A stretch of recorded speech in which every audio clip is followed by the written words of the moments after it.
வாங்க அருண். எஸ் ஃப்ரெண்ட்ஸ்லாம் பாய் சொல்லிட்டு வாங்க.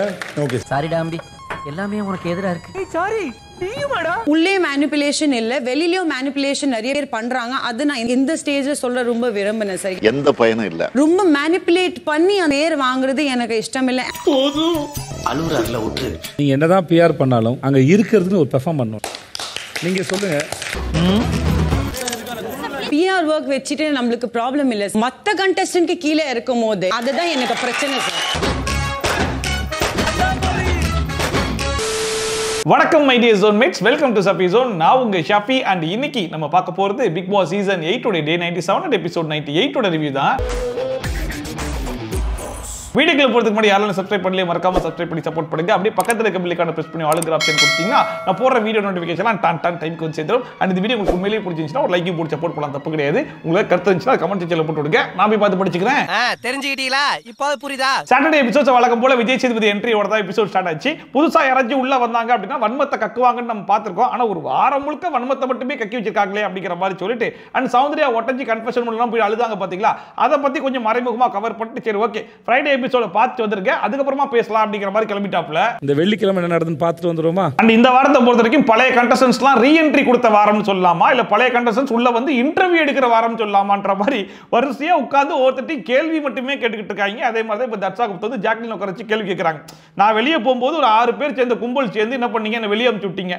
அந்த வாரம் மட்டும் எனக்கு நான்வெஜ் ஃப்ரீ பாஸ் கொடுத்தீங்கன்னா நான் வெளியே போயிருக்க மாட்டேன். ஆனா நான் வெளியே போன உடனே நீ என்ன பண்ணிட்ட, அந்த 6 பேர் கொண்ட குழுவை விட்டுட்டு நேரா கிளாப்ஸ் வருதுன்னு சொல்லிட்டு சௌந்தர்யா போய் சேர்ந்துட்டேன் ஏன் அப்படிங்கிற மாதிரி கேட்டாங்க. அதுக்கு வந்து ஜாக்லின் இல்லையே, நீ தான் நடுவில் போயிட்டு சௌந்தர்யா கிட்ட ஃப்ரெண்ட் ஆன, நான் ஸ்டார்டிங்ல இருந்து சௌந்தர்யா கூட ஃப்ரெண்டா தான் இருக்கிறேன். அது மட்டும் இல்லாம இந்த குழு ஒரு மேட்டர் ஒன்று சொல்ற பத்தி அதை நான் அக்செப்டே பண்ணிக்க மாட்டேன். ஏன் அப்படின்னா நான் ஸ்டார்டிங்ல வரும்போது என்னுடைய கேம் மேல யாருக்குமே பெருசா நம்பிக்கை இல்லை. அதுக்கப்புறம் நம்பிக்கை வந்துச்சு, அதுக்கப்புறம் கொஞ்சம் இம்ப்ரூவ்மெண்ட் காமிச்சு, அப்படியே இம்ப்ரூவ்மெண்ட் வர எல்லாருக்கும் என் மேல நம்பிக்கை வந்துச்சே தவிர்த்து இந்த கிளாப்ஸ் வருதுன்றதுக்காக நான் போய் ஒட்டிக்கவே இல்லை அப்படிங்கிறது ரொம்ப கிளியராகவே சொல்லிட்டாங்க. நான் எனக்கு குறையுது ஏறுதுன்றதுக்காக நான் போல நான் ஆட ஆரம்பிக்கும் போது அவங்களுக்கு நம்பிக்கை வந்து எனக்கு கொடுக்குறாங்க. அந்த இன்டர்வியூ முடிச்ச உடனே செகண்ட் இன்டர்வியூ சௌந்தர்யா வந்து ரவீந்தர் கிட்ட கேக்குறாங்க. இப்ப டாப் 8 கண்டஸ்டன்ட் சொல்லிருக்காங்க பாத்தீங்களா, இதுல யாரெல்லாம் ஹோம் ஒர்க் பண்ணிட்டு வந்திருக்காங்கன்ற மாதிரி நீங்க நினைக்கிறீங்க அப்படிங்கிற மாதிரி கேட்கும்போது தீபக், முத்து அண்ட் ரயன் இவங்க 3 பேருமே ஹோம் ஒர்க் பண்ணிட்டு வந்திருக்காங்க.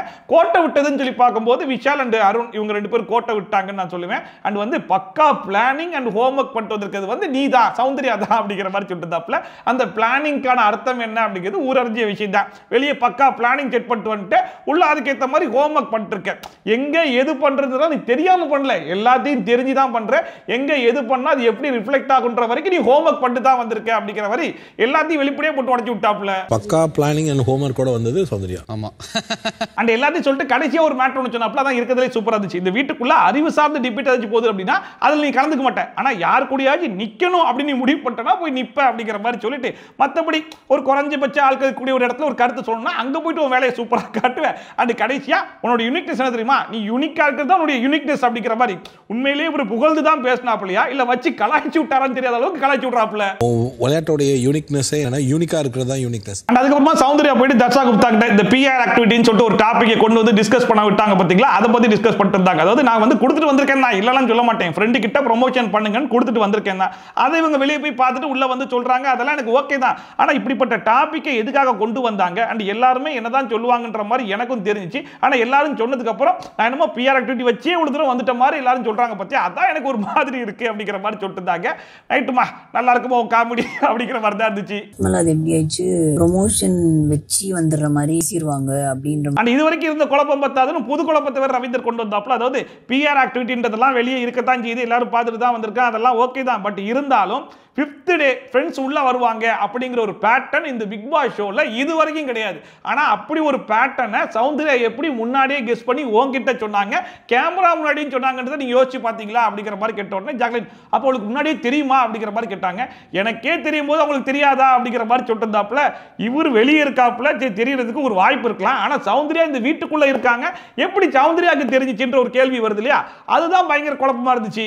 5th டே ஃப்ரெண்ட்ஸ் வந்தா நல்லா இருந்திருக்கும் அப்படின்றது ரொம்ப ஸ்ட்ராங்கா ஒரு பிளேயருக்கு எப்படி தெரியும். அண்ட் ஃபைனலா சிவகுமார் போயிட்டு சௌந்தர்யா கிட்ட வெளியே பிஆர் ஒர்க் நடக்குது அது இதுன்னு சொல்லிட்டு எல்லாம் பேசிட்டு இருக்காங்க பத்தியா, அது எனக்கு உடன்பாடே கிடையாது. இந்த மண்டை மண்டையை ஆட்டியே இவ்வளவு தூரம் வந்துட்டா அப்படிங்கிற மாதிரி சொல்றாங்கல்ல, எங்க அவங்கள மண்டையை ஆட்ட சொல்லுங்க. நல்லா இருக்குமா? நல்லா இருக்காதுல, முக்கிய தானே இருக்கும். நீ ஆட்டுறது பிடிச்சிருக்கு, அதனால ஓட்டு போடுறாங்க. பிஆர்னால மட்டுமே நீ இவ்வளவு தூரம் வந்துட்ட அப்படிங்கிற மாதிரி சொன்னாங்கன்னா அதை நான் நம்ப மாட்டேன், நீயும் நம்பாத அப்படிங்கிற மாதிரி சௌந்தர்யாக்கு எந்த அளவுக்கு மோட்டிவேஷன்லாம் கொடுக்க முடியுமோ அப்படிப்பட்ட ஒரு சூப்பரான மோட்டிவேஷன் ஸ்பீச் எல்லாம் கொடுத்துட்டு இருந்தாப்ல. உங்களுக்கான தனித்தன்மை ஹெவியா இருக்கு, அழக்கூடாது. சோ அதோட இந்த மிக சுவாரஸ்யமான ஃப்ரைடே எபிசோட ஒரு வழியா முடிச்சு விட்டுட்டு வாங்க சாட்டர்டே எபிசோட அதை விட பயங்கர சுவாரஸ்யமா ஸ்டார்ட் பண்ணலாம் அப்படின்னு சொல்லிட்டு விஜய் சேதுபதி உள்ள வந்த உடனே ஆடிய ஆட்டம் என்ன அப்படிங்கிற டாஸ்க்ல எல்லாருமே பயங்கரமா பெர்ஃபார்ம் பண்ணீங்க. எல்லாருடைய பெர்ஃபார்மன்ஸும் பயங்கர கியூட்டா இருந்துச்சு அப்படின்னு சொல்லிட்டு ஒவ்வொருத்தரையா நேம் சொல்லி எல்லாருக்கும் பாராட்டலாம் தெரிவிச்சாப்ல. இந்த ஆடிய ஆட்டம் என்ன எல்லாம் பார்க்கிறது ரொம்ப கியூட்டா இருந்தது. எல்லா மாதமா ஆடுனீங்க. அண்ட் உள்ள இருக்கவங்க மட்டும் தான் புதுசா டாஸ்க் எல்லாம் கண்டுபிடிப்பீங்களா? ஏன் எனக்கு புதுசா ஒரு டாஸ்க் எல்லாம் கண்டுபிடிக்க தெரியாதா அப்படின்னு சொல்லிட்டு மூணு பேருக்கா க்ளோஸ் அப் வைங்க, யாருக்கெல்லாம் கிளாப்ஸ் எடுத்து பார்க்கலாம் அப்படின்னு சொல்லிட்டு ஒரு காமெடி ஒன்று பண்ணிட்டு இருந்தாப்புல. இருக்கிறதுலே பயங்கர இன்ட்ரெஸ்டிங்கான டாஸ்கா இருந்துச்சு. அது வேற யாருக்கா க்ளோஸ் அப் வைங்க, சத்தம் இல்லையே. அர்மா இந்த டாப் 8 ரீஎன்ட்ரி கொடுத்த அந்த 8 பேர் 2 பேர் பிரிஞ்சு உட்காருங்க அப்படிங்கிற மாதிரி தனித்தனியா உட்கார வச்சுட்டு என்னுடைய முதல் கேள்வி ரீஎன்ட்ரி கொடுத்த அந்த 8 பேர் கிட்ட அப்படின்னு சொல்லிட்டு மிக சுவாரஸ்யமான கேள்வி ஒன்று கேட்டாப்புல. ரீஎன்ட்ரி கொடுத்தது உங்களுக்கு எப்படி இருந்துச்சு அப்படின்னு சொல்லிட்டு உடனே தர்ஷா குப்தா இருந்துச்சு. அதாவது நான் வீட்டை விட்டு போனதுக்கு அப்புறமா பல மாற்றங்கள் வந்து நடந்துச்சு. ஐயோ நம்ம இந்த இடத்துல இல்லையே அப்படிங்கிற மாதிரி ரொம்ப ஃபீல் பண்ணேன். இப்போ ரெண்டாவது சான்ஸ் கிடைச்சது, எனக்கு ஒரு ஜாக்பாட் அப்படிங்கிற மாதிரி சொன்னாங்க. ஒரு ஜாக்பாட் மாதிரி இருந்துச்சு சார் மறுபடியும் வந்தது. அடுத்த ரவீந்தர் எஞ்சி நின்ற உடனே வெளியெல்லாம் நடக்குதுன்றதை உள்ள வந்தோடனே எல்லார்கிட்டையும் சொல்லிட்டீங்க. அது கடைசி வரைக்கும் நிப்பாட்டல. அப்படி எனக்கும் சொல்லியிருக்கேன், வெளியே என்ன பத்தி என்னெல்லாம் பேசிக்கிறாங்க அப்படிங்கிற மாதிரி கேட்டு கலாய்ச்சி விட்டாப்புல. அந்த மனுஷன் அதை கண்டுக்காம சார் சந்தோஷத்தில் ஆரம்பிக்கிறேன் சார் அப்படின்னு சொல்லிட்டு இந்த வீட்டுக்குள்ள நான் திரும்பி வந்தது எனக்கு சந்தோஷம். திரும்பி வரும்போது நான் ஸ்டார்டிங்ல யார் 2 பேர் இந்த வீட்டில் இருப்பாங்கன்னு நினைச்சோன்னா அவங்க இருந்தது சந்தோஷம். அதை மீறி எக்ஸ்ட்ராவா ஒரு 6 பேர் இருந்தாங்க பாத்தீங்களா, அது எனக்கு சந்தோஷம். டான்ஸ் ஆடினது சந்தோஷம். இப்படி பல சந்தோஷங்கள் இருக்கு சார் அப்படின்னு சொல்லி எல்லாத்தையும் சந்தோஷத்திலேயே முடிச்சிட்டாப்ல. நம்பின 2 பிளேயர் இங்க வந்து பார்த்தது இன்னொரு பெரிய சந்தோஷம். அண்ட் அடுத்த சாச்சனாப்புல இருந்துச்சு. ஸ்டார்டிங்ல எனக்கு வந்து கெஸ்ட் ஸ்டைல வந்து காம்படிட்டர் அப்படிங்கிற கன்ஃபியூஷன் எனக்குள்ள பயங்கரமா இருந்துச்சு. அதை மீறி ரீஎன்ட்ரில காம்பீட் பண்ணது எனக்கு ஒரு புது ஃபீலை கொடுத்துச்சு அப்படிங்கிற மாதிரி சொல்லிச்சு. அதை பார்க்கும்போது உனக்கு வேணா ஒரு புது ஃபீலை கொடுத்துருக்கலாமா, ஆனா எங்களுக்கு அதே பழைய ஃபீல் தான். எதுக்கு அந்த புள்ளியை மறுபடியும் உள்ள அனுப்பிச்சு விட்டீங்கன்ற அதே ஃபீல் தான் வந்துச்சு. ஒரு புது ஃபீல் கொடுத்துச்சு சார். அண்ட் அடுத்த சுனிதா வழக்கம் போல இருந்துச்சு. சார் அந்த கவிதை அப்படின்னு சொல்லி ஆரம்பிச்சு அதை பார்த்த உடனே கடைசி வரைக்கும் இந்த புள்ள திருந்தாது போலயே அப்படிங்கிற மாதிரி தோணுச்சு. சரி ரைட் சொல்லி சொல்லமா அப்படிங்கிற மாதிரி சொன்ன உடனே ஏக்கத்தோட திரும்பி வந்தது இந்த மயிலு. உள்ள வந்து உங்களை பார்த்ததும் கிரக்கடிச்சிருச்சு உங்க ஸ்மைலு அப்படிங்கிற மாதிரி சொல்லிச்சு. சரி ரைட்டுமா நல்லா இருக்கு, விஷயத்துக்கு வான்னு சொல்லி சொல்லுவாருன்னு சொல்லி பார்த்தா இவரு ஏமா இவ்வளவு அழகா கவிதை சொல்றா, புக் எழுதலாம்லாம் சொல்லி காமெடி பண்ணிட்டு இருந்தாப்புல. அதை பார்க்கும்போது சரி ரைட்டு உங்க காமெடிலாம் தூக்கி ஓரமா வைங்க, இப்போ விஷயத்துக்கு வாங்க அப்படிங்கிற மாதிரி சொன்ன உடனே சுனிதாவும் அதுதான் சொன்னாங்க. உள்ள வரும்போது கெஸ்டா இல்ல காம்படிட்டரா அப்படிங்கிற மாதிரி பயங்கர கன்ஃபியூஷன்ல தான் உள்ள வந்தேன். அண்ட் அதை மீறி நம்ம இந்த ஸ்டேஜ்ல வந்து காம்பீட் பண்றது வந்து எந்த அளவுக்கு ஜஸ்டிஃபிகேஷனா இருக்கும் அப்படிங்கிற மாதிரி நான் பயங்கரமா யோசிச்சுட்டு இருந்தேன் அப்படிங்கிற மாதிரி சொன்ன உடனே அப்ப விஜய் சேதுபதி சுனிதா கிட்ட இதை பத்திலாம் நீ ஏமா திங்க் பண்ற, அதெல்லாம் ஃப்ரீயா விட்டுற அப்படிங்கிற மாதிரி சொல்லிட்டு நீங்க எல்லாம் திரும்பி வந்ததுல எனக்கு ரொம்ப பிடிச்ச விஷயம் என்ன அப்படின்னு சொல்லி பார்த்தா வர்ஷினி வந்து அவ்வளவு கேள்விகள் கேட்கும்போது கூட சௌந்தர்யா உட்கார்ந்து அவ்வளவு பொறுமையா பதில் சொன்னாங்க. இந்த அர்ணவ் வந்து இரிட்டேட்டிங்கான கேள்விகள்லாம் கேட்டார் பாத்தீங்களா, அதை வெளியிருந்து பார்க்கும்போது எனக்கே அவ்வளவு இரிட்டேட் ஆச்சு. ஆனாலும் அருண் உட்கார்ந்து பொறுமையா பதில் சொன்னாப்ல. இதே பழைய அருணா இருந்தா இறங்கி வந்து வீடே கட்டிருப்பாரு அருண் அப்படின்னு சொல்லி கேட்டோன்னே ஆமா சார் எனக்குள்ள புது சேஞ்சஸ்லாம் வந்துருச்சு சார் அப்படிங்கிற மாதிரி சொல்லிருந்தாப்ல. அண்ட் கடைசியான ஒரு ஸ்டோரி ஒன்று சொல்றேன். அதாவது நம்ம ஒரு விஷயத்தை கொண்டு வந்து அடுத்தவங்க கிட்ட கொடுக்குறோம்னு சொல்லி வரும்போது அதை அடுத்தவங்க வாங்கிட்டா மட்டும்தான் அது நம்ம கையை விட்டு போகும். அடுத்தவங்க வாங்கலன்ற பட்சத்தில் அது நம்ம கிட்டே தான் இருக்கும். அந்த மாதிரி தான் அர்ணவ் வந்து இப்போ உங்களை திட்டலாம்னு சொல்லிட்டு சில விஷயங்கள்லாம் பண்ணார் பார்த்தீங்களா, அதை நீங்க யாருமே வாங்கிக்கல. அது முழுக்க இப்போ அர்ணவ் கிட்ட தான் இருக்கு அப்படிங்கிற மாதிரி மனுஷனை போட்டு எவ்வளவுதான் அசிங்கப்படுத்தாலும் அந்த மனுஷன் அந்த அசிங்கத்தை தான் தொடச்சி கீழே போட்டுற மாதிரி கடைசி வரைக்கும் மூஞ்ச சிரிச்ச மாதிரி வச்சு சமாளிச்சுட்டு இருந்தாப்ல. திட்டத்தை நான் வாங்கல அப்படின்னா அது யார்கிட்ட இருக்கும் அப்படின்னு சொன்னாங்க. அண்ட் அடுத்த அர்ணவ் கிட்ட கேட்டாப்ல உடனே அர்ணவ் வெஞ்சி 14 டேஸ்ல நான் வெளியே போயிட்டு அதுக்கப்புறம் வைல்ட் கார்டு என்ட்ரில வாய்ப்பு கிடைக்கும்ன்ற மாதிரி ரொம்ப எதிர்பார்த்தேன். அது கிடைக்காதுன்னு சொல்லி தெரிஞ்சு போச்சு. அதுக்கப்புறம் இப்போ நான் கெஸ்டா தான் உள்ள வருவேன் சொல்லி நினைக்கும் போது வைல்ட் கார்டு நாக் அவுட் அப்படிங்கிற மாதிரி சொன்னாங்க. அது கேட்கும்போது எனக்கு ரொம்பவே ஹாப்பி ஆயிடுச்சு அப்படிங்கிற மாதிரி சொல்லிட்டு இருந்தாப்ல. நாங்க சொல்ற வரை இருப்பீங்கும் போது உண்மையில ரொம்ப சந்தோஷமா இருந்தது. அண்ட் அப்புறமா விஜய் சேதுபதி சௌந்தர்யா கிட்ட 8 பேர் புதுசா உள்ள வந்திருக்காங்களா, அவங்களுக்கு எதுக்காக சூஸ் பண்ணி உள்ள கொண்டு வந்திருக்காங்கன்ற விஷயம் உனக்கு தெரியுமா அப்படிங்கிற மாதிரி கேட்கும்போது தெரியாது சார் அப்படிங்கிற மாதிரி சொன்னாங்களா. என்னமா உனக்கு தெரியாம இருக்கு, சரி ஓகே இது சாச்சனாப்புல சொல்லுவாங்க பாருங்க அப்படிங்கிற மாதிரி சொல்லிட்டு இருந்தாப்ல. அது எதுக்காக சொன்னார் அப்படின்னா இதுக்கு முன்னாடி சாச்சனாப்புல ரவீந்தர் கிட்ட போயிட்டு இப்ப 8 பேர் இருக்காங்க இல்லையா, அவங்களாம் டிசர்விங்கே கிடையாது, டிசர்விங்கான 8 பேர் வெளியே போயிட்டோம், அந்த 8 பேர் மறுபடியும் உள்ள கொண்டு வந்தா எப்படி இருக்குன்னு காட்டுறதுக்காக தான் நம்மள உள்ளே கொண்டு வந்திருக்காங்க அப்படிங்கிற மாதிரி சொல்லிட்டு இருந்தாங்க.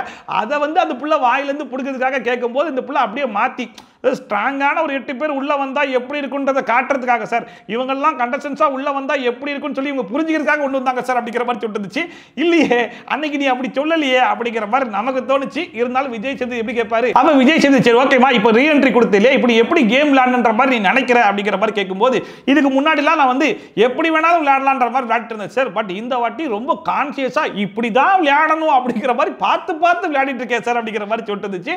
அதை பார்க்கும்போது பார்த்து பார்த்து விளையாடுற கேமே இந்த லட்சணத்தில் இருக்கா, சூப்பர்மா அருமைன்ற மாதிரி தான் இருந்துச்சு. நான் இப்படி நடந்தா ஏதாவது ஒன்று ஆயிடுமோ ரொம்ப கான்சியஸா இருந்துச்சு சார். அண்ட் அடுத்த சிவகுமார் கிட்ட கேட்கும்போது இது வந்து நான் ஒரு கோல்டன் ஆப்பர்ச்சுனிட்டியா பாக்குறேன் சார் அப்படிங்கிற மாதிரி சொன்னாப்ல. சரி ஓகே ரீஎன்ட்ரில உங்களுடைய கேம்ல என்ன சேஞ்சஸ் இருந்துச்சு அப்படின்னு கேட்கும்போது இதுக்கு முன்னாடி வந்திருக்கும் போது கொஞ்சம் பார்த்து பார்த்து பேசினேன். குறிப்பா எல்லார்கிட்டையும் பின்னாடி மட்டுமே பேசிட்டு இருந்தேன், ஸ்ட்ரெயிட் ஃபார்வர்டா பேசல. ஆனா இந்த வாட்டி எல்லார்கிட்டையும் ஸ்ட்ரெயிட் ஃபார்வர்டா பேசணும்னு சொல்லி வந்தேன், அதை மட்டுமே நான் பண்ணிட்டு இருக்கேன் அப்படிங்கிற மாதிரி சொல்லிட்டு இருந்தாப்ல. உள்ள வரும்போது மனசுக்குள்ள இருக்கிறத ஸ்ட்ரெயிட்டா பேசலாம் அப்படின்றதுல தெளிவா இருக்கேன். அண்ட் அடுத்த பேட்மேன் ரவீந்தர் கிட்ட கேட்கும்போது யார்கிட்டலாம் கெப்பாசிட்டி இருந்துச்சோ, யாரெல்லாம் அன்ஃபேர் எவிக்ஷன்ற மாதிரி வெளியே போனாங்களோ அவங்க எல்லாரையும் மறுபடியும் உள்ள கொண்டு வந்திருக்காங்களோன்னு தோணுது அப்படிங்கிற மாதிரி சொல்லிட்டு அதை பார்க்கும்போது என்னடா இப்படிப்பட்ட காமெடியை இவர் பண்ணலாமா, இவ்வளவு நாள் பிக் பாஸ்லாம் ரிவ்யூ பண்ணிருக்காப்ல, இதுல பேட்மேன் ரவீந்தர் வெளியே போகும்போதாச்சு கொஞ்சம் அன்ஃபேர் எவிக்ஷனா இருக்கு, ஒரே வாரத்தில் வெளியே எடுத்துட்டாங்களோன்ற மாதிரி தோணுது அப்படிங்கிற மாதிரி சொல்லியிருப்போம். அது கொஞ்சம் ஓகே. ஆனா நம்ம சாச்சனா, நம்ம அருணவ், தர்ஷா குப்தா இவங்கெல்லாம் வெளியே போனதெல்லாம் வந்து அன்ஃபேர் எவிக்ஷன்ல வருது, அதனால மறுபடியும் ஒரு வாய்ப்பு கொடுத்துருக்காங்களா,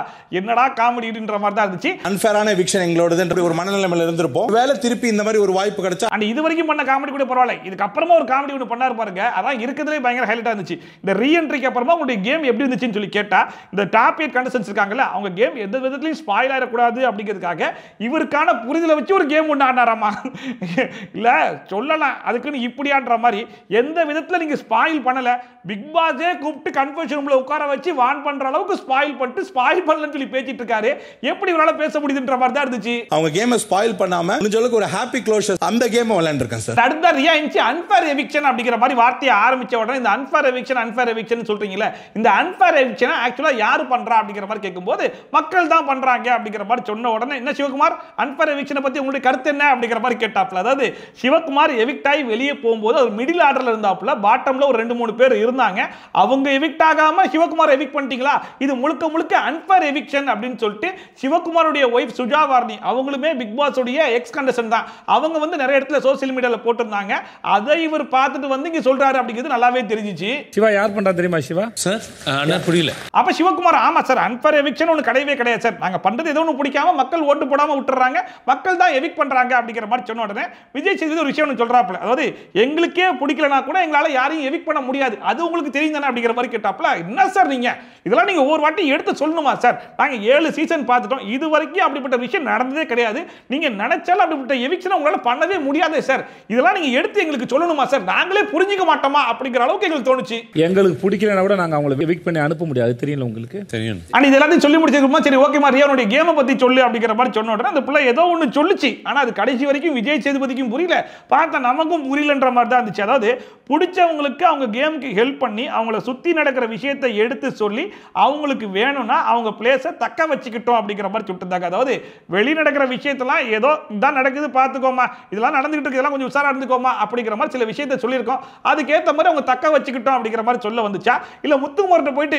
உங்களுடைய ஓட்டெல்லாம் ஸ்பிளிட் ஆகுது சில பேரால, அதெல்லாம் கொஞ்சம் பார்த்து பக்குவமா நடந்துக்கோங்க அப்படிங்கிற மாதிரி சொல்லிச்சு இல்லையா, அதை கொஞ்சம் மறைமுகமா சொல்லிச்சான்ற மாதிரி தான் இருந்துச்சு. சார் நான் விளையாண்டேன், நிஜமா எனக்கு புரிஞ்சு புரியாத மாதிரி இருக்கு, நீங்க உட்காருங்க. நன்றி சார். அண்ட் அடுத்து அரண வெஞ்சி சார் இந்த 14 டேஸ்ல நான் வெளியே போயிட்டேன் சார், இந்த 14 டேஸ்ல பண்ணத பெர்ஃபார்மன்ஸ் இந்த 1 வீக்ல நான் பண்ணிட்டேன்ற மாதிரி நான் நினைக்கிறேன் சார் அப்படிங்கிற மாதிரி பேசிட்டு இருந்தாப்ல. உடனே விஜய் சேதுபதி பார்ப்பா நான் கேட்ட கேள்வி என்ன, ஃபர்ஸ்ட் உங்களை எப்படி சூஸ் பண்ணாங்கன்னு சொல்லி அப்படிங்கிற மாதிரி சொன்னா, இல்ல சார் இந்த 40 டேஸ் இவர் மறுபடியும் 40 டேஸ் இல்ல சார், இந்த 14 டேஸ் குறுகிய டைம்ல வெளியே போயிட்டதுனால மறுபடியும் ஒரு சான்ஸ் கொடுக்கலாம் மாதிரி யோசிக்கலாம், எதுக்குன்னு கரெக்டா சொல்லுப்பா அப்படிங்கிற மாதிரி கேட்டுக்கும் சார் தெரியல சார் அப்படிங்கிற மாதிரி சொல்லிட்டாப்ல. ஆக மொத்தத்தில் விஜய் சேதுபதி அர்ணவை ரோஸ்ட் பண்ணணும்னு முடிவு பண்ணது ஓகே தான், அர்ணவுமே ரோஸ்ட் வாங்க வேண்டிய ஒரு ஆள் தான், இல்லைன்னு சொல்லலை. ஏன்னா இந்த வாரம் முழுக்க அவர் பேசின பேச்சு எப்படி எல்லாருக்கிட்டையும் நாகரிகம் இல்லாம என்னென்னத்தையோ உளறி வச்சிருக்காப்ல, அதெல்லாம் கேட்டு ரோஸ்ட் பண்ணியிருந்தா கொஞ்சம் நல்லா இருந்திருக்கும். ஆனா அந்த மனுஷனை பேசவே விடாம குறுக்க பேசி ஏதோ ஒன்று பண்ணிட்டு இருந்தாப்ல. இன்னொரு பக்கம் முத்துவன் தீபக் 2 பேர் ரியாக்ஷன் கொடுத்துட்டே இருந்தாங்களா, அதுக்கு க்ளோஸ் வச்சு ஆடியன்ஸ் தான் சிரிச்ச உடனே கிளாப் பண்ண உடனே ஓ நம்ம பேசுறதுக்கு தான் சிரிக்கிறாங்களா, நமக்கு தான் கிளாப் பண்றாங்களா, நமக்கு தான் விசில் அடிக்கிறாங்கன்னு சொல்லிட்டு அந்த மனுஷன் ஒரு பக்கம் கன்ஃபியூஸ் ஆயிட்டு இருக்காப்ல. இதுல விஜய் சேதுபதி அவர் பேசிட்டு இருக்கும்போது நிப்பாட்டி சரி ஓகே அர்ணவுக்காக ஒரு வாட்டி கிளாப் பண்ணுங்க அப்படின்னு கிளாப் பண்ண வச்சு என்னென்னமோ பண்ணிட்டு இருந்தாப்ல. அதை பார்க்கும்போது சரி ரைட் நல்லா இருக்கு சூப்பரா இருக்கு ஒரு ரோஸ்ட்ன்ற மாதிரி தான் இருந்துச்சு. பண்ணிக்கலாம் சார், பாராட்டுறாங்க, ஒரு பாராட்டுங்க. அண்ட் அடுத்தா வர்ஷினி கிட்ட கேட்கும்போது வர்ஷினி அதே பாயிண்ட் சொன்னாங்க, கம்மி டைம்ல வெளியே போயிட்டு வந்ததுக்காக இன்னொரு சான்ஸ் கொடுத்துருக்கலாம், அப்படி இல்லைன்னா இவங்களை மறுபடியும் உள்ள விட்டு இவங்க எப்படி பெர்ஃபார்ம் பண்றாங்கன்றத பாக்குறதுக்காக இருக்கலாம் அப்படிங்கிற மாதிரி சொல்லிட்டு இந்த வாரம் முழுக்க நான் நல்லா தான் சார் பெர்ஃபார்ம் பண்ணேன் அப்படிங்கிற மாதிரி சிம்பிளா சொல்லி முடிச்சு விட்டாங்க. இந்த வாரம் ஃபுல்லா நான் ரொம்ப நல்லா பண்ணிருக்கேன்னு நினைக்கிறேன் சார். அண்ட் அடுத்த சுனிதா இன்ச்சு ஒரு மேட்டர் ஒன்று பேசினாங்க பாருங்க, உண்மையிலே சுனிதா மேல ஒரு பெரிய மரியாதை வந்துச்சு. ஏன்னா இவ்வளவு பிரேவா இவங்களால பேச முடியுமா அப்படிங்கறத அவங்களே ப்ரூவ் பண்ணிட்டாங்க. வீக் டேஸ்ல யாரு வேணா என்ன வேணா வாய்க்கிலேயே பேசலாம், ஆனா அது அப்படியே வீக்கெண்ட் எபிசோட்ல மாறாம பேசுறதுன்னு இருக்கு பாத்தீங்களா, அதை சுனிதா நீங்க பண்ணாங்க. வெளியே என்ன நடக்குது அப்படிங்கிறதெல்லாம் அப்படியே ஓப்பனா விஜய் சேதுபதி முன்னாடியே போட்டு உடைச்சாங்க. ஈவன் இந்த சேனல்ல தான் இருக்கும் இருந்தாலும் நான் பேசுவேன் அப்படின்னு சொல்லி பேசினாங்க பாத்தீங்களா, அதுக்கு ஒரு சல்யூட் அடிக்கலாம் அப்படிங்கிற மாதிரி இருந்துச்சு. என்ன அப்படின்னா ஸ்டார்டிங்ல இந்த 8 பேரை ஏன் சூஸ் பண்ணாங்க அப்படின்னு சொல்லி கேட்டதுக்கு அது எனக்கு தெரியல சார், ஏன்னா மீதி 8 பேரும் டிசர்விங் தான், அதனால இந்த மேட்டர் எனக்கு தெரியல, அதை பத்தி அப்புறமா பேசிக்கலாம் அப்படிங்கிற மாதிரி சொல்லிட்டு ஆனா அந்த வீட்டுக்குள்ள வரதுக்கு முன்னாடி பிஆர் ஆக்டிவிட்டி பத்தி ஒரு டிஸ்கஷன் ஒன்று பண்ணிருக்காங்க இந்த ஷோலயே. அண்ட் அந்த வீட்டுக்குள்ள வரும்போது சில விஷயங்களை எக்ஸ்போஸ் பண்ணணும் அப்படி சொல்லி வந்தேன். நான் இதை வெளியே கூட பேசியிருக்கேன், ஆனா இந்த ஷோல பேசணும் அப்படின்னா இது நிறைய மக்களுக்கு ரீச் ஆகும் அப்படிங்கிறதுக்காக பேசுறேன் அப்படிங்கிற மாதிரி சொல்லிட்டு இந்த வீட்டுக்குள்ள ஒரு மேனிபுலேஷன் நடக்குது பாத்தீங்களா, அதை விட வெளியே வந்து பயங்கரமான மேனிபுலேஷன் நடக்குது சார். அந்த மேனிபுலேஷன் மூலமா மக்களை போட்டு பயங்கரமா குழப்பி அடிக்கிறாங்க. அது முழுக்க முழுக்க பிஆர் ஒர்க்கா தான் நடந்துகிட்டு இருக்கு. அண்ட் அது மட்டும் இல்லாம இந்த ஷோ முழுக்க முழுக்க ஒரு ஆர்கானிக்கா இருக்கணும், அதுதான் அந்த கண்டஸ்டன்ட்க்கு அழகு, இந்த ஷோக்கும் அழகு அப்படிங்கிற மாதிரி சொன்னாங்க. அண்ட் அது மட்டும் இல்லாம யாராச்சும் ரிச்சா இருந்தாங்க அப்படின்னா அவங்க வெளியே இருந்து பிஆர் ஸ்டண்ட்லாம் ஈஸியா பண்ணி என்ன வேணா பண்ணிடலாம்ன்ற மாதிரி இருக்கு, அது இருக்க கூடாதுன்னு நினைக்கிறேன் சார் அப்படி சொல்லிட்டு எல்லாத்தையுமே புட்டு வச்சு விட்டாங்க. ஆர்கானிக்கா இருந்தால் ஜென்வினிட்டி ஆஃப் தி ஷோக்காக நல்லா இருக்கும் சார். சரிங்க, சுனிதா வந்து சௌந்தர்யா பண்ணக்கூடிய விஷயத்தை எல்லாத்தையுமே எடுத்து எக்ஸ்போஸ் பண்ணி விட்டாங்க. இதுக்கு விஜய் சேதுபதி என்ன சொல்ல போறாருன்னு சொல்லி பார்க்கும்போது இந்த பிஆர் அதெல்லாம் வந்து தூக்கி ஓரமா வச்சிருக்குமா, என்னதான் பிஆர் ஒர்க் பண்ணாலும் பெர்ஃபார்ம் பண்ணணும்லாமா. ஃபார் எக்ஸாம்பிளுக்கு ஒரு படத்துக்கு எவ்வளவுதான் ப்ரொமோஷன் பண்ணாலும் மக்கள் போய் இந்த படத்தை பார்த்தாங்கன்னா நல்லா இருக்கு இல்லைன்றதை தெரிஞ்சுப்பாங்களாமா அப்படிங்கிற மாதிரி சொன்னாப்ல. அண்ட் கூடவே இந்த பிஆர் ஒர்க் மூலியமா மட்டுமே ஒரு ஆள் இவ்வளவு தூரம் வர முடியாது, இந்த ஷோல அவங்க ஏதாச்சும் பண்ணணும், ஏன்னா கடைசியில் மக்கள் தானமா ஓட்டு போட்டு செலக்ட் பண்றாங்க, அதை முதல்ல யோசிச்சுக்கோங்கம்மா. இந்த பிஆர் ஆக்டிவிட்டினால இந்த ஷோவுடைய ஜெனுவினிட்டி எந்த விதத்திலையும் அடிப்படாது, அதை முதல்ல நீங்க புரிஞ்சுக்கோங்க, அதை நான் நம்பவும் செய்யறேன் அப்படிங்கிற மாதிரி சொல்லிட்டு இருந்தாப்ல. அதை பார்க்கும்போது ஏன்னா இந்த இடத்துல சுனிதா ரொம்ப ஓப்பனாவே சொல்லிட்டாங்க, இந்த மாதிரி பிஆர் ஒர்க்லாம் வெளியே பண்றதுனால இந்த கண்டஸ்டன்ஸ் மட்டும் பாதிப்பு கிடையாது, இந்த ஷோவுடைய ஜெனுவினிட்டி அடி வாங்குது அப்படிங்கிற மாதிரி சொன்னதுனால அதை இந்த இடத்துல இல்லன்ற மாதிரி ப்ரூவ் பண்ணி ஆகணும் இல்லையா. அந்த இடத்துல விஜய் சேதுபதி நிக்கிறதுனால அதை நான் ஒத்துக்க மாட்டேன் அப்படின்னு சொல்லி அடம்பிடிச்சு பேசின மாதிரி தான் இருந்துச்சு. உங்ககிட்ட என்ன இருக்கு, நீங்க என்னவா பெர்ஃபார்ம் பண்றீங்க அப்படிங்கிற பேஸ் பண்ணி தான் இருக்கு. அண்ட் விஜய் சேதுபதி இந்த மேட்டர்ல வந்து சப்போர்ட் பண்ணி பேசிட்டாருன்னு சௌந்தர்யா சார் சார் அப்படி சொல்லுங்க சார், சூப்பர் சார், கரெக்டா சொல்லிட்டீங்க சார், இப்பேச்சு உங்களுக்கு புரியுது சார் அப்படிங்கிற மாதிரி ரியாக்ஷன்லாம் கொடுத்துட்டு இருந்தாங்க. அப்ப கூட சுனிதா இருந்துச்சு சொன்னாங்க, சார் நீங்க சொல்றதெல்லாம் ஓகே தான், அது ப்ரொமோஷன் பண்ணாலும் படம் ஓடாது ஓகே தான், ஆனா இங்க வெளியே பிஆர் ஒர்க் எப்படிப்பட்ட மேனிபுலேஷன் நடக்குது அப்படின்னா ஒருத்தங்க கிட்ட காசை வாங்கிட்டு அவங்களுக்கு வேலை பார்த்துட்டா ஓகே, ஆனா அவங்களுக்கு வேலை பார்க்கறது மட்டும் இல்லாம மத்த கண்டஸ்டன்ஸ் இருக்காங்க பாத்தீங்களா, அவங்கள டீக்ரேட் பண்ணி பேசுறாங்க, அதுல பாதிக்கப்பட்ட ஒரு ஆளா நான் பேசிட்டு இருக்கேன் சார் அப்படிங்கிற மாதிரி சொன்ன உடனே ஆடியன்ஸ் சைடுல பயங்கரமான கிளாப்ஸ். சௌந்தர்யா பாக்குறாங்க, என்னடா இப்படி கை தட்டுறாங்க, அப்ப நம்ம பண்ண எல்லா விஷயமும் தெரிஞ்சு போச்சான்ற மாதிரி ரியாக்ஷன் கொடுத்துட்டு இருக்காங்க. சேம் டீமே மத்த கண்டஸ்டன்ட்க்கு கீழே இருக்கும்போது அதுதான் எனக்கு பிரச்சனை சார். இங்க சுனிதா ரொம்ப ஓப்பனா அதுல நானே பாதிக்கப்பட்டிருக்கேன்ற மாதிரி சொன்னா கூட சரி ஓகே நான் மறுபடியும் சொல்றேன். சுனிதா இப்ப மஞ்சரி ஏன் வெளியே போனாங்கன்றது தெரியாது, ஆர்ஜி ஆனந்தி வெளியே போனாங்கன்றது தெரியாது, சுனிதா ஏன் வெளியே போனாங்கன்றது தெரியாது, அது எல்லாமே மக்கள் வந்து ஓட்டு போடுறது தான். இந்த பிஆர் ஆக்டிவிட்டி வச்சு மட்டுமே இவ்வளவு தூரம் வந்துட முடியாதுன்றதை நான் இப்பயும் நம்புறேன். அண்ட் அது மட்டும் இல்லாம இந்த கான்வர்சேஷன்ல நான் உங்களுக்கு சொல்ல வேண்டிய விஷயம் என்ன அப்படின்னு சொல்லி பாத்தீங்கன்னா, இந்த மாதிரி நெகட்டிவிட்டி பண்றது வந்து உங்களுக்கு மட்டும் இல்ல எனக்கே பர்சனலா நடந்திருக்கு. நான் என்ன பண்ணுவேன்னா இந்த நெகட்டிவிட்டி பண்றாங்களே சொல்லிட்டு அதுல ஃபோக்கஸ் பண்ண மாட்டேன், அடுத்து என்ன பண்ணலாம்னு சொல்லிட்டு நான் அதுல ஃபோக்கஸ் பண்ணிட்டு போயிருவேன். நீங்களும் அப்படி பண்ணா அது ஓகே, அது நீங்க எடுத்துக்கிட்டாலும் ஓகே இல்லாட்டாலும் ஓகே அப்படிங்கிற மாதிரி சொன்னா சரி ஓகே சார் உங்க எக்ஸ்பீரியன்ஸ்ல நீங்க சொல்றீங்க நான் அக்செப்ட் பண்ணிக்கிறேன் சார் அப்படிங்கிற மாதிரி சொல்லிட்டு சுனிதா உட்கார்ந்துட்டாங்க. நான் எப்படி என்ன மேம்படுத்தலாம், என்னோட வேலை எப்படி, என்னோட வேலையில ஆக மொத்தத்துல கடைசி வரைக்குமே விஜய் சேதுபதி எந்த இடத்துல இருக்காரு அப்படின்னு சொல்லி பாத்தீங்கன்னா இது கண்டஸ்டன்ஸ் மட்டும் பாதிக்குது அப்படின்னா கூட விட்டுட்டு போயிடலாம், ஆனா ஷோவே பாதிக்கின்ற போது கண்டிப்பா இவர் பேசி தானே ஆகணும். ஆனா இவரே தான் ராணவ் எவிக்ட் ஆகி வெளியே போகும்போது நீங்க எல்லாம் யாருன்றது எனக்கு தெரியும், வெளியே என்னென்ன வேலைகள் எல்லாம் பாக்குறீங்கன்றது எனக்கு தெரியும், நீங்க காசு கொடுத்த ஆளை கூட்டு வந்து உட்கார வச்சிருக்கின்றதெல்லாம் எனக்கு தெரியும் அப்படிங்கிற மாதிரி எல்லாம் பேசிட்டு இருந்தாப்ல. சோ பிஆர் ஒர்க் என்னென்னலாம் நடக்குது அப்படிங்கிறதெல்லாம் தெரிஞ்சு பேசுற மாதிரி இவர் பேசினாப்ல.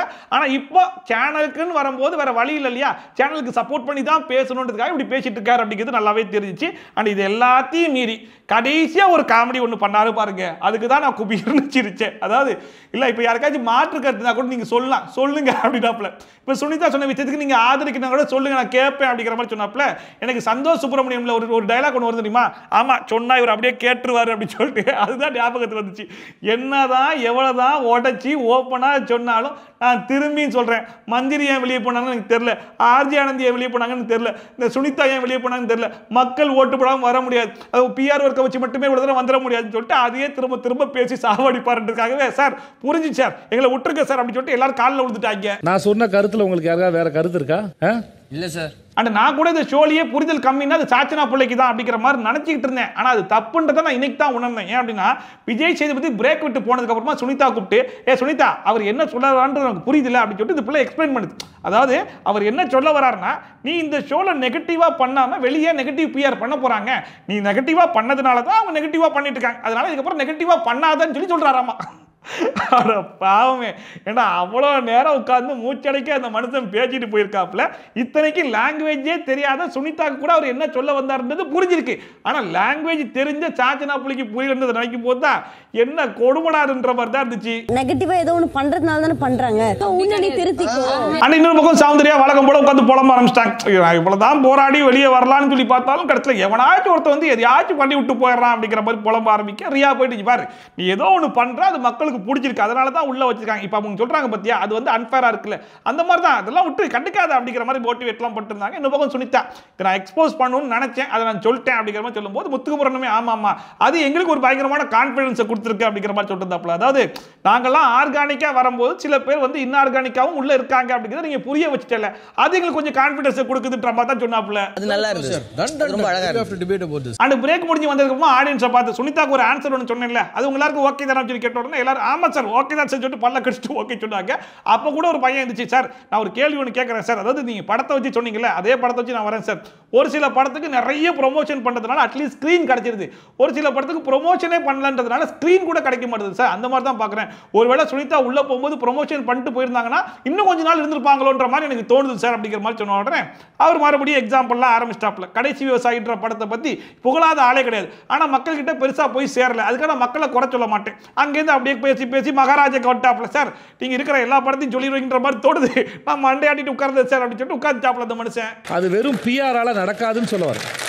ஓகே, உள்ள போயிடலாமா? அதாவது அடுத்தவங்க என்ன சொல்ல வராங்க அப்படிங்கிறத புரிஞ்சு அதுக்கேற்ற மாதிரி ஒரு ஆன்சர் கொடுக்கக்கூடிய ஒரு ஆளா இருந்தாருன்னா யாரு வேணா எவ்வளவு வேணா பேசலாம். ஆனா நான் இதுதான் ஆன்சரா சொல்ல போறேன் அப்படின்னு சொல்லிட்டு முடிவு பண்ணி இருக்கிற ஒரு ஆள் கிட்ட யாரு எவ்வளவு கேள்வி கேட்டாலும் கடைசி வரைக்கும் அவர் ஒரு ஆன்சர் ப்ரிப்பேர் பண்ணி வச்சிருக்காரு பாத்தீங்களா, அந்த ஆன்சர் மட்டும் தான் வருமே தவிர்த்து அதை தவிர்த்து அவர்கிட்ட இருந்து வேற ஆன்சர் நம்மளால வாங்கவே முடியாது. சுனிதா போகும்போதும் நாங்க ரொம்ப வருத்தப்பட்டோம். ஆனா விஜய் சேதுபதியுமே நேரா உள்ள போனோம்னா சுனிதா சாச்சனா புள்ள ஒரு ஆங்கிள் உனக்கு ஒரு எக்ஸ்பிளனேஷன் கொடுத்துச்சு பாத்தியா, அது கிடையாது, நான் என்ன சொல்ல வந்தேன் உனக்கு புரிஞ்சிச்சுல, அந்த ஆங்கிள் மட்டும் புரிஞ்சுக்கோ அப்படிங்கிற மாதிரி சொல்லிட்டாப்ல. நான் சொன்னதை நீங்க புரிஞ்சுக்கோங்க, சாச்சனா சொன்ன ஆங்கிள் புரிஞ்சுக்காது. இல்ல சாச்சனா வந்து சரியா புரிஞ்சுக்கல. அண்ட் அப்புறமா டாப் 8 கண்டஸ்டன்ட்ஸ் கிட்ட புதுசா ரீஎன்ட்ரி கொடுத்தாங்களே 8 பேர், அவங்களுடைய கேம் எப்படி இருந்துச்சு அப்படிங்கிற மாதிரி கேட்ட உடனே ரொம்ப நாளுக்கு அப்புறமா அரும்பு சார் ரொம்ப நகைச்சுவையா பேசினாப்ல. இந்த வீட்டுக்கெல்லாம் சொந்தக்காரங்க வந்தாங்கன்னா ஃபர்ஸ்ட் நாள் நல்லா தான் பேசுவாங்க, ஆனா செகண்ட் டே போக போக அவங்க வேலையை காட்டுவாங்க பாத்தீங்களா, அந்த மாதிரி தான் இவங்க எல்லாருமா பேசி பேசி பேசி பேசுறதுக்கு டாபிக் இல்லாம ஒவ்வொருத்தரையா கூப்பிட்டு உட்கார வச்சு அவனை பத்தி நினைக்கிற இவனை பத்தி நினைக்கிற மாதிரிலாம் கேட்க ஆரம்பிச்சிட்டாங்க. அண்ட் அப்புறமா சொந்தக்காரங்க ரொம்ப நாளைக்கு வீட்டில் இருந்தா எப்படா கிளம்புவாங்கன்ற ஒரு ஃபீல் வரல, அந்த ஃபீல் இவங்கிட்டே வந்துருச்சு. அண்ட் தெரிஞ்சோ தெரியாம இந்த 8 பேருக்கு ஒரு ஐ கான்டாக்ட் மட்டும் கொடுத்துட்டோம், பார்த்தா பார்த்தா வாடா வாடா வாடன்னு சொல்லி கூப்பிட்டு உசர வாங்க ஆரம்பிச்சாங்க சார், ரொம்ப அநியாயம் பண்ணிட்டாங்கன்ற மாதிரி சொல்லி விட்டாப்ல. நம்ம சொந்தக்காரங்க எப்படா கிளம்புவாங்கன்னு மைண்ட் செட் ஆயிடும், அந்த நிலைமை கொண்டு வந்துட்டாங்க சார். அந்த அடுத்த தீபக் எஞ்சி வந்ததுல வந்து ரவி சார், சுனிதா, வர்ஷினி, சிவா, சாச்சனா இந்த 5 பேர் மட்டும் தான் ஓரளவுக்கு பெர்ஃபார்ம் பண்ண மாதிரி இருந்துச்சு. மீதி இருக்கிற 3 பேர் சரியா யூஸ் பண்ணிக்கலாம்ன்ற மாதிரி தான் எனக்கு தோணுச்சு அப்படிங்கிற மாதிரி சொல்லிட்டாப்ல. அந்த அடுத்த ஜாக்லின் எஞ்சி சார் உள்ள வரும்போது சொல்லிட்டு என்னெல்லாம் பண்ணாங்க சார், அதெல்லாம் பார்க்கும்போது பயமா தான் இருந்துச்சு. அண்ட் அதுக்கப்புறமா வழக்கம் போல சோப்பால போய் உட்காந்து வழக்கம் போல பேச ஆரம்பிச்சிட்டாங்க சார் அப்படிங்கிற மாதிரி சொன்னாங்க. அண்ட் இவங்க எதுக்காக உள்ள வந்திருக்காங்க அப்படின்னா எங்களுடைய கேமுக்கெல்லாம் ரிவ்யூ பண்ணிட்டு போலான்ற மாதிரி உள்ள வந்திருக்காங்கன்ற மாதிரி தான் இருந்துச்சு. சண்டைக்கு வாங்கடான்னு சொல்லிட்டு எவ்வளவோ கூப்பிட்டு பார்த்தாங்க, ஆனா சண்டை போடுற மைண்ட் செட்டை நாங்க இல்லன்ற மாதிரி சொல்லி விட்டா சார் மாதிரி சொன்னாங்க. ரிவ்யூ சொல்ல வந்திருக்காங்க அவங்க அப்படின்ற மாதிரி எனக்கு தோணுச்சு சார். அண்ட் அடுத்த பவித்ரா கிட்ட கேட்ட உடனே எஞ்சி சார் அவங்களுக்கு கொடுத்த வாய்ப்பை சரியா யூஸ் பண்ணிக்கலன்னு சொல்லி தோணுச்சு சார் அப்படிங்கிற மாதிரி சொல்லிட்டு உடனே உட்காந்துட்டாங்க. அண்ட் அடுத்த முத்துக்குமரன் எஞ்சி உடனே ஆடியன்ஸ் சைடுல பயங்கரமான கிளாப்ஸ். இன்னைக்கு மொத்த எபிசோட்லயே பயங்கரமான கிளாப்ஸ் வந்த ஒரே ஆள்னா முத்துக்குமரன் தான்ன்ற மாதிரி தான் இருந்துச்சு. அண்ட் முத்துக்குமரன் என்ன சொன்னாப்ல அப்படின்னா நம்ம இந்த ஷோ முடிஞ்சு வெளியே போனதுக்கு அப்புறமா மக்களை ஃபேஸ் பண்ணுவோம், அப்ப எல்லா பக்கமும் கல்ல கொண்டு எறிவாங்க, அதை எப்படி தடுக்கிறதுன்றதுக்காக ஒரு ட்ரைனிங் செஷன் கொடுத்த மாதிரி தான் சார் இருந்துச்சு அப்படிங்கிற மாதிரி சொல்லிட்டாப்ல. அண்ட் கூடவே எக்ஸ்போஸ் பண்றதுக்காகவே நாங்க உள்ள வந்திருக்கோன்ற மாதிரி தான் எல்லாரும் பெர்ஃபார்ம் பண்ணிருந்தாங்க அப்படிங்கறத ரொம்ப ஓப்பனாவே சொல்லி விட்டாப்ல. 14 வாரத்துல எங்களை இந்த வீடு என்னவா மாத்தி இருக்கு அப்படிங்கறத நாங்க காட்டுறதுக்கு ஒரு பெரிய வாய்ப்பா இருக்கு. அண்ட் அடுத்த விஷயம் லஞ்ச் ரீஎன்ட்ரில வர போற 8 பேரும் பயங்கர ஃபோர்ஸா விளையாட போறாங்கன்ற மாதிரி எதிர்பார்த்துட்டு இருந்தேன். அந்த ரோஸ்ட் போர்டெல்லாம் பார்த்துட்டு ஆரம்பிச்சிருவாங்கன்ற மாதிரி எதிர்பார்த்துட்டு இருந்தேன். ஆனா கடைசி வரைக்கும் சாச்சனாப்புல சொன்ன மாதிரி தான் எல்லாருமே கன்ஃபியூஷன்ல மட்டும் தான் இருந்தாங்கன்ற மாதிரி சொன்ன உடனே விஜய் சேதுபதி வந்து, அதாவது நிறைய பேர் நிறைய விஷயங்கள் வந்து பேசினாங்க இல்லையா, உன் பர்சனல் பத்தி பேசுறதுக்கு யாரும் உரிமை கிடையாது சொல்லி அருண் சொன்னார் பத்தியா, அதான் கரெக்ட். உன் பர்சனல் விஷயத்தை வந்து கமெண்ட் பண்றதுக்கு யாருக்குமே உரிமை கிடையாது. நிறைய பேருக்கு நிறைய பெர்ஸ்பெக்டிவ் இருக்கலாம், ஆனா அதெல்லாம் நீ எடுத்துக்கணும்னு அவசியம் கிடையாது. அதை பத்தி நீ ஃபீலும் பண்ணாத, தைரியமா இரு அப்படிங்கிற மாதிரி தைரியம்லாம் கொடுத்தாப்புல. ஆனா இவ்வளோ பெரிய ஷோல தான் இவ்வளோ பெரிய விஷயங்கள்லாம் நடந்திருக்கு. அந்த விஷயங்களை வெளியிருந்து பார்த்துட்டு வந்து நிறைய பேர் கேள்விகள்லாம் கேட்டிருக்காங்க. அது வந்து எப்படி அவருடைய பர்சனல் ஆகும் அப்படிங்கிறது தான் தெரியல. அதாவது டிசிஷன் எடுக்கிறது வேணா அவருடைய பர்சனலா இருக்கலாம், ஆனா அவரால் ரெண்டு பேருடைய கேம் வந்து ஸ்பாயிலா இருக்கு. அப்படி ஸ்பாயில் ஆனதுனால அவங்க வெளியே போயிருக்காங்கன்ற மாதிரி இருக்கும்போது அதை கேள்வியை கேட்கும்போது அது எப்படி பர்சனல்ல வருது, அது எப்படி அவங்களுடைய பெர்ஸ்பெக்டிவ்ல வருதுன்றது தான் தெரியல. சரி இருந்தாலும் சரி, இப்போ கடைசி வாரம் அவனுக்கு கொஞ்சம் தைரியம் கொடுப்பதுக்காக தைரியம் கொடுத்த மாதிரி தான் இருந்துச்சு. உங்களுடைய பர்சனலா யார் என்ன கமெண்ட் சொன்னாலும் அது அருண் சொன்னதான், அதுல கமெண்ட் பண்றதுக்கு யாருக்கும் எந்த ரைட்ஸும் இல்லை. அண்ட் அடுத்த சௌந்தர்யா இருந்துச்சு, நான் முன்னேறி போறதுக்கு தடையா 8 பேர் உள்ள வர மாதிரி தான் எனக்கு ஒரு ஃபீல் கொடுத்துச்சு. அண்ட் உள்ள வரும்போது யாரு ஜெயிக்கணும்ன்ற மாதிரி டிசைட் பண்ணி வந்த மாதிரி இருந்துச்சு. அண்ட் அது மட்டும் இல்லாம யாருக்கு ஆதரவு கொடுத்தா நமக்கு நல்ல பேர் கிடைக்கும், நம்ம வந்து சேஃபா இருக்க முடியும்னு நினைச்சு இவங்க ஒரு கேம் விளையாடின மாதிரி இருந்துச்சு அப்படிங்கிற மாதிரிலாம் சொல்லிட்டு. ஆனா கடைசி வரைக்கும் யாரை பத்தி பேசுறாங்கன்னு அவங்க சொல்ல, ஆனா அவங்க பேசும்போதே முத்துக்குமரனை பத்தி தான் பேசுறாங்கன்றது வெளிப்படையா தெரியுது. இருந்தாலுமே விஜய் சேதுபதி இடத்துல சௌந்தர்யா இல்லாம வேற யாராச்சும் பேசியிருந்தாங்கன்னா யாரை பத்தி பேசுறீங்கன்னு சொல்லிட்டு கேட்டிருப்பாப்ல. ஆனா சௌந்தர்யான்றதுனால அந்த கேள்வியை கூட அவாய்ட் பண்ணிட்டாப்ல. இவங்க தான் ஜெயிக்கணும் அப்படின்னு நோக்கியே போன மாதிரி இருந்தது சார் எனக்கு. அண்ட் அதுக்கப்புறமா எவிக்ஷன் ப்ராசஸ் வந்து ஸ்டார்ட் பண்ணாங்க. அண்ட் இந்த வாரம் எவிக்ட் ஆகி வெளியே போறதுக்கு யாரெல்லாம் டிசர்விங் சொல்லி கேட்டா கண்ணை மூடிட்டு விஷால் அண்ட் பவித்ரான்னு சொல்லிக்கலாம். ஏன்னா இவங்க ரெண்டு பேருடைய எவிக்ஷனை கடந்த ஒரு 4-5 வாரமா நம்மளும் எக்ஸ்பெக்ட் பண்ணிட்டே இருக்கோம். ஆனா கடைசி வரைக்கும் பிம்பிலிக்கு பிலாப்பியா தான் போயிட்டு இருக்கு. சரி இந்த வாரமாச்சும் வெளியே போயிருவாங்க, இதுக்கப்புறமாச்சும் டிசர்விங்கோட கண்டிஷன்ஸ் வச்சு கேம் போகும் அப்படின்னு சொல்லி பார்த்தா இப்பயும் நாங்க விட மாட்டோம், அவங்க ரெண்டு பேரும் சேஃபா உள்ள வச்சிருப்போம் அப்படிங்கிற பேர்ல சம்பந்தமே இல்லாம அருண் பிரசாத் எவிக்ட் பண்ணி வெளியே அனுப்பிச்சு விட்டாங்க. அது முழுக்க முழுக்க அன்ஃபேர் எவிக்ஷன் அப்படிங்கிற மாதிரி தான் எனக்கு தோணுச்சு. ஸோ உங்களுக்கு என்ன தோணுச்சுன்றதை கமெண்ட் செக்ஷன்ல போட்டு விடுங்க. அண்ட் இதை விட அன்ஃபேரான எவிக்ஷன் நாளைக்கு நடக்க போகுது. மறுபடியுமே விஷால் அண்ட் பவித்ராவை சேவ் பண்ணி பத்திரமா வச்சு நம்ம தீபக்கை எவிக்ட் பண்ணி வெளியே அனுப்ப போறாங்க. ஸோ அது எப்படி இருக்க போகுது அப்படிங்கிறது இன்னுமே தெரியல. ஆனா கடைசி வரைக்கும் ஏன் தான் இந்த விஷால் அண்ட் பவித்ராவை கொண்டு டாப் 6 வரைக்கும் கொண்டு வராங்கன்னு தெரியல. சரி விஷாலுக்காச்சு next week Dharshika and Anshitha ரெண்டு பேரும் உள்ள வருவாங்க, அதை வச்சு ஒரு கண்டென்ட் பண்ணலாம்னு சொல்லி ஒரு பிளான் பண்ணிருப்பாங்கன்ற கூட யோசிக்கலாம்னு வைங்களேன். பவித்ரா இந்த ஷோல என்னடா பண்ணாங்க, ஆரம்பத்துல இருந்து கடைசி வரைக்கும் அழுதாங்க அழுதாங்க அழுதாங்க. ஆக்டிங்னு வரும்போது அதுல அவங்களுக்கு ஸ்கோப் இருக்குன்றதுனால அதுல கொஞ்சம் பெர்ஃபார்மன்ஸ் பண்ணுவாங்க. மற்றபடி இந்த ஷோல அவங்களுடைய கான்ட்ரிபியூஷன் ஒண்ணுமே இல்லையே. எப்படா கொண்டு வந்து டாப் 6 வரைக்கும் விடுறீங்கன்றது பயங்கர ஆச்சரியமா தான் இருக்குது. பவித்ரா ஃபேமிலியில ஒரு பொண்ணு மாதிரி. அதுக்கப்புறமா அருண் போயிட்டு அடி பேஸ்டாப்ல டாப் 7 கண்டஸ்டன்ஸ்க்கு என்னுடைய ஆல் தி பெஸ்ட் அப்படிங்கிற மாதிரிலாம் சொல்லிட்டு இந்த 7 பேர்ல யார் டிசர்விங்க கண்டிப்பா அவங்க வின் பண்ணுவாங்க அப்படிங்கிற மாதிரி சொல்லிட்டு இந்த வீட்டில் அவருக்கு பயங்கர க்ளோஸ் அப்படின்னு சொல்லி பார்த்தா விஷால் தான். இந்த வீட்டில் எது நல்லா இருந்துச்சோ இல்லையோ, விஷாலுடைய அந்த லவ் கண்டென்ட்லாம் கிரிஞ்சா இருந்தாலும் விஷால் அண்ட் அருண் பிரசாத் இவங்களுடைய ஃப்ரெண்ட்ஷிப் கண்டென்ட் வந்து உண்மையிலே நல்லா இருந்துச்சு. ஸோ இப்போ வரைக்குமே இவங்களுடைய ஃப்ரெண்ட்ஷிப்காக விஷால்லாம் பயங்கரமா ஃபீல் பண்ணி அழுக ஆரம்பிச்சிட்டாப்ல. அண்ட் வந்து வழக்கமா விஷால் வந்து அன்ஷிதா கிட்ட ஒரு டைலாக் சொல்லிட்டு இருப்பார் இல்லையா, வெளியே போனா உனக்கு எந்த ஒரு பிரச்சனையா இருந்தாலும் எந்த நேரத்திலும் வந்து நிற்பேன் அப்படின்னு சொல்லிட்டு அந்த டைலாக்க அருண் பிரசாத் விஷாலுக்கு சொன்னாப்ல. நீ வெளியே வந்தா கூட உனக்கு எந்த பிரச்சனையா இருந்தாலும் உனக்காக நான் வந்து நிற்பேன்டா அப்படிங்கிற மாதிரி சொன்னாங்க. ரெண்டு பேருமே கட்டி பிடிச்சி பயங்கரமா ஃபீல் பண்ணி முத்தம்லாம் கொடுத்துட்டு இருந்தாங்க. இன்னொரு பக்கம் வர்ஷ்னிக்கு அருண் வந்து பயங்கரமான கிரஷ் இல்லையா, வர்ஷ்னி ஃபீல் பண்ணி அழுக ஆரம்பிச்சிட்டாங்க, வந்து பயங்கரமா ஹக் பண்ணிட்டு இருந்தாங்க. இன்னொரு பக்கம் ரயன் ஃபீல் பண்ணி அழுதுட்டு இருந்தாப்ல. ஸோ பார்க்கும்போது பரவாயில்லடா, மற்ற கண்டஸ்டன்ஸ்லாம் வெளியே போகும்போது பெருசாக யாரும் ஃபீல் பண்ண மாட்டாங்க, எப்படா வெளியே போவான்ற மாதிரி தான் இருப்பாங்க. அட்லீஸ்ட் அருண் போகும்போது ஒரு 3-4 பேராச்சும் ஃபீல் பண்ணி அழுகுறாங்களே, ஒரு எமோஷன்ஸ் இருக்குதுன்ற மாதிரி இருந்துச்சு. அதுக்கப்புறம் பிக் பாஸே அருண் பிரசாத் பார்த்து இதுக்கு எந்த சீசன்லயும் நான் எந்த கண்டஸ்டன்ட்லயும் இப்படி சொன்னது கிடையாது, உங்ககிட்ட தான் ஃபர்ஸ்ட் டைம் சொல்றேன் அப்படின்னு சொல்லிட்டு you are a true gentleman அப்படின்னு சொல்லிட்டு பயங்கரமா புகழ்ந்து தள்ளி விட்டாப்ல. You are a true gentleman. அதுக்கப்புறம் அருண் பிரசாத் அந்த அவார்டை உடச்சு சரி ஓகே கைஸ் சொல்லிட்டு கிளம்பி நேரா ஸ்டேஜுக்கு போனாப்ல. ஸ்டேஜுக்கு போனா அருண் பிரசாத்துக்கு அவ்வளோ ஃபேன்ஸ் எல்லாரும் பயங்கரமா கத்திக்கிட்டு இருந்தாங்க. சரி ஓகேப்பா ஃபர்ஸ்ட் பயண வீடியோ பார்த்துடலாம்னு சொல்லிட்டு ஃபர்ஸ்டா பயண வீடியோ போட்டு விட்டாப்ல. இருந்து பாரு ஸ்ட்ரிக்ட்டா.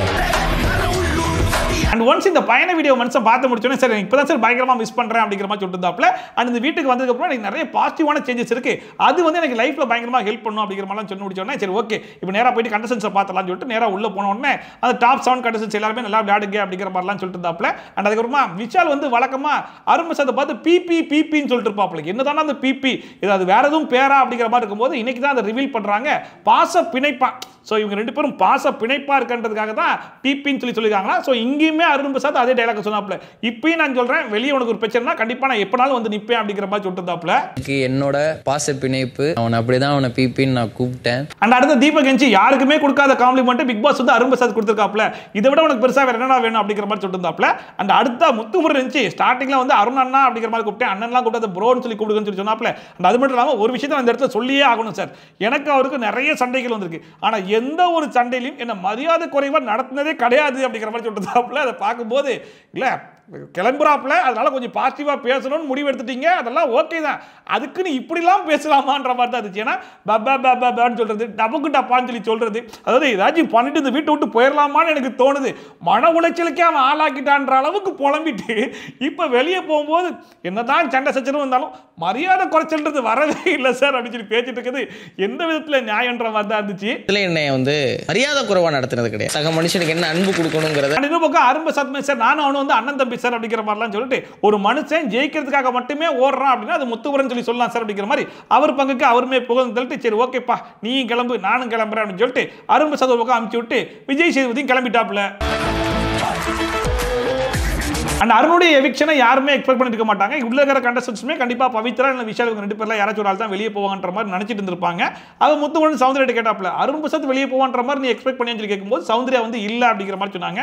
ரொம்ப நல்ல பிளேயர், எப்படி தான் வெளியே போனான்னு சொல்லி தெரியலன்ற மாதிரி சொல்லிட்டு இருந்தாங்க. இன்னொரு பக்கம் ரயன் வந்துட்டு நான் வந்து பெருசா யாருக்கும் அழுகவே மாட்டேன், ஆனா அருண் பிரசாத் வெளியே போகும்போது என்னையே மீறி ஒரு ஃபீலிங் வந்துருச்சு, அது என்னன்னு தெரியல அப்படிங்கிற மாதிரி ஜாக்லின் சொல்லிட்டு இருக்கும்போது அப்ப நான் வெளியே போனா நீ அழுவியாடான்னு சொல்லி கேட்டிருந்தாங்க. பாப்போம் ட்ரை பண்ணுவோம் அப்படிங்கிற மாதிரி காமெடி எல்லாம் பட்டிருந்தாங்க. ஸோ அதோட இன்னைக்கு எபிசோட் வந்து முடிஞ்சு போச்சு.